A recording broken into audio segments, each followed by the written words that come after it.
Stock market का course लेने का सोच रहे हैं? मैं आपको 4 चीजें बताऊंगा। अगर उस स्टॉक मार्केट के कोर्स के अंदर जो आप सोच रहे हैं लेने का है, ले लें, फौरन ले लें। बाय द वे, ये बहुत अच्छा टाइम है अगर आपको अपनी स्किल डेवलप करनी है, बिकॉज अगले 4-6 महीने में कुछ होने वाला है। एनीवेज, नंबर 1, क्या वो कोर्स आपको बिजनेस मॉडल्स के अंदर डिफरेंशिएट करना सिखा रहा है, यानी गधे को घोड़े से अलग करना सिखा रहा है? 2 चीजें आती हैं इसके अंदर। Number 1, themes. कोई भी मार्केट अंधों की तरह नहीं चलती है। हर मार्केट के अंदर एक अंडरलाइन थीम होता है जो कि उस वक्त बाजार को बढ़ा रहा होता है या घटा रहा होता है। क्या वो कोर्स आपको थीम्स समझना सिखा रहा है? थीम्स के अंदर से निकलेंगे सेक्टर्स, सेक्टर्स के अंदर से निकलेंगे कंपनीज। ये ऑर्डर में चलता है। पहले आप थीम सही पकड़ेंगे, उसके बाद सेक्टर्स सही पकड़ेंगे और उन सेक्टर्स के अंदर कंपनी सही पकड़ेंगे, तब आपका पोर्टफोलियो अच्छा बनेगा। एंड नंबर 2, क्या वो आपको 2 बिजनेस मॉडल्स में डिफरेंस सिखा रहा है? जैसे एक कंपनी जिसकी अर्निंग्स नीचे नहीं आती हैं वर्सेस एक कंपनी जो कि बहुत ऊपर नीचे होती रहती है, यानी सिक्लिकल्स वर्सेस नॉन सिक्लिकल्स। क्या वो आपको ये टेक्निकल नॉलेज दे रहा है कि इन दोनों के अंदर डिफरेंस देखना कैसे है, और ये जो साइकिल्स हैं या बिजनेस मॉडल्स हैं वो कब एक्टिव होते हैं, इंग्रेडिएंट्स क्या हैं? वंस अगेन, ये 2 चीजें अगर इसके अंदर हैं, वेरी गुड कोर्स। नंबर 2, क्या वो आपको यह सिखा रहा है कि आपने स्टॉक को वैल्यू कैसे करना है? अच्छे हालात में कैसे वैल्यू होता है स्टॉक, बुरे हालात में कैसे वैल्यू होता है स्टॉक? बिकॉज अगर वैल्यूएशन का आपको पता है तो आप ये स्किल किसी भी मार्केट में इस्तेमाल कर सकते हैं। आप सीखेंगे पाकिस्तान मार्केट, बट ये सऊदी अरब में भी आप अप्लाई कर सकते हैं, यूएई में अप्लाई कर सकते हैं, any market that you can think of. अगर आपके पास डेटा है तो आप अप्लाई कर सकते हैं।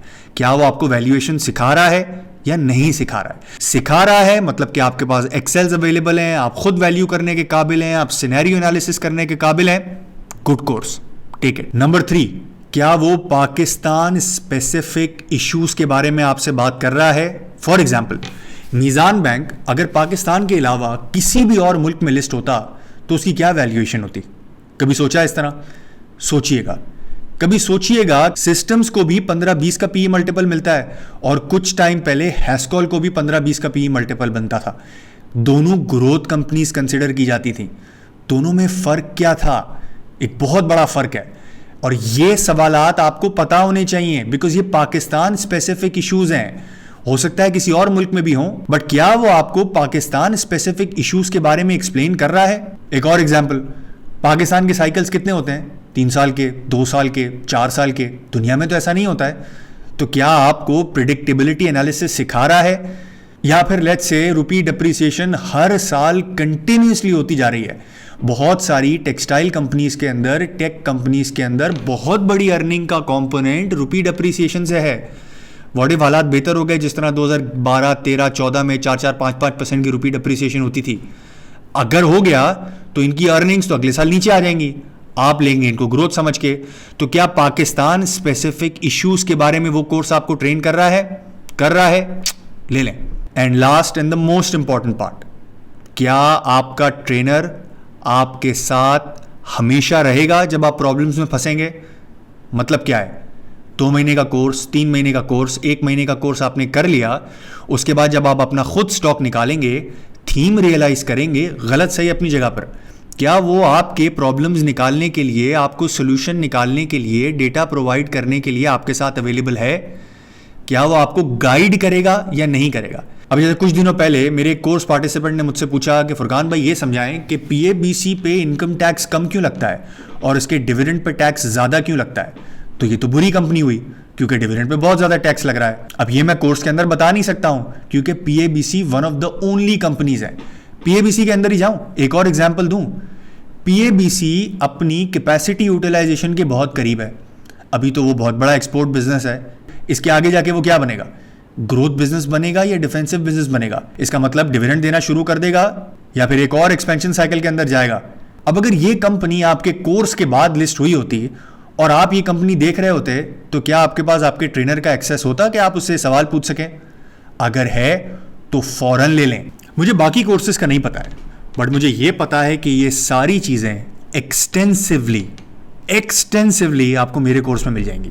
मेरी एक ही कोशिश है और वो कोशिश ये है कि मैं आपको एक बेहतर इन्वेस्टर बना सकूं। और मैंने इसी वजह से so that just I can give utmost attention to the students that are coming in, मैंने कोर्स पार्टिसिपेंट्स की लिमिट एक्सट्रीमली कम रखी है। मैं चाहता हूं मैं एक एक स्टूडेंट के ऊपर एक्स्ट्रा ऑर्डिनरीली ध्यान देके उसको वो जिस किस्म का इन्वेस्टर बनना चाहता है वो बनाऊं। तो भाई मैं आपको ये प्रॉमिस नहीं करता हूं कि अगर मार्केट नहीं चल रही है तो आपका रिटर्न मैं 100% लाके दे दूंगा, बट मैं आपको ये प्रॉमिस जरूर कर सकता हूं कि अगर मार्केट चल रही है तो आपका रिटर्न इंशाल्लाह मार्केट से बेहतर होगा। मैं आपको यह प्रॉमिस जरूर कर सकता हूं कि जिस किस्म का इन्वेस्टर आप बनना चाहते हैं, यानी अपने पोर्टफोलियो को अपनी नीड्स के साथ किस तरह अलाइन करना चाहते हैं, उसमें मैं आपकी जरूर हेल्प करूंगा। अगर आप डिविडेंड इन्वेस्टर बनना चाहते हैं तो I will help you so that you can find stocks जिसके अंदर डिविडेंड आज कितना है, एक्सपेक्टेडली कितना हो सकता है, इंग्रेडिएंट्स कितने हैं, वगैरह वगैरह। अगर आप ट्रेडर ओरिएंटेड इन्वेस्टर हैं, यानी आप साइकिल्स पे बैट करना चाहते हैं, तो I will make sure you learn that. और जब साइकिल ब्रू होना शुरू हो तो आपको पता हो कि साइकिल ब्रू हो रही है। मैं आपको यह जरूर प्रॉमिस कर सकता हूं कि आपकी क्रिटिकल थिंकिंग एबिलिटीज बहुत बेहतर हो जाएंगी। बट ये कोर्स स्टार्टर्स के लिए नहीं है। अगर आप सोच रहे हैं कि आप ये कोर्स ले लें और अगर आपने मेरा फ्री कोर्स नहीं देखा है